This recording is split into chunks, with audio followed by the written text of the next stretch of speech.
కేంద్రంలోని మోదీ ప్రభుత్వం అతి త్వరలోనే కేంద్ర ప్రభుత్వ ఉద్యోగులకు శుభవార్త వినిపించే అవకాశం ఉందనే వార్తలు వస్తున్నాయి. ముఖ్యంగా హోలీ పండగ సందర్భంగా మార్చి 3వ తేదీలోగా డిఏ హైక్ గురించి కీలక నిర్ణయం తీసుకునే అవకాశం ఉందనే వార్తలు వస్తున్నాయి. రేపు ఉదయం 11 గంటలకు కేంద్ర కేబినెట్ సమావేశం జరగనుంది. ఈ నేపథ్యంలో డిఏ హైక్ పైన ప్రకటన వచ్చే అవకాశం ఉందని వార్తలు వస్తున్నాయి. ముఖ్యంగా డిఏ హైక్ అనేది ప్రతి సంవత్సరం 2 సంవత్సరాలు మొదటి 6 నెలల డిఏ హైక్ చేయగా ఆ తర్వాత రెండో భాగంలో కూడా కేంద్ర ప్రభుత్వం నిర్ణయం తీసుకుంటుంది. సాధారణంగా మొదటి భాగం అంటే జనవరి 1వ తేదీ నుంచి జూలై 1వ తేదీ వరకు అమల్లోకి వస్తుంది. ఇక రెండో భాగం జూలై 1వ తేదీ నుంచి డిసెంబర్ 31వ తేదీ వరకు అమల్లో ఉంటుంది.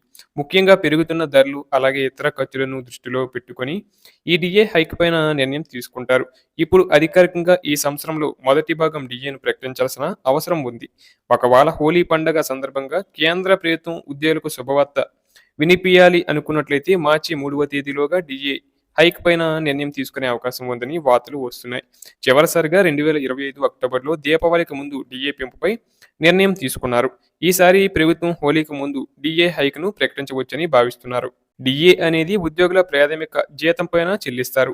7వ వేతన సంఘం పదవీకాలం డిసెంబర్ 31, 2025న ముగిసింది. 8వ వేతన సంఘం సిఫార్సులు అమలు కావడానికి సమయం పడుతుంది.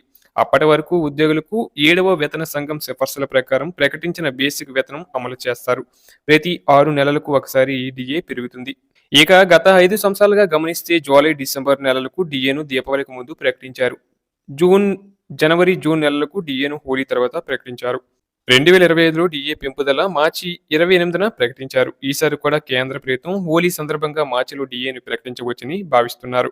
హోలీ మార్చి 4న అంటే మొదటి వారంలో వస్తుంది కాబట్టి హోలీ తర్వాత 2వ లేదా 3వ వారంలో డిఏ ప్రకటన చేయవచ్చని భావిస్తున్నారు.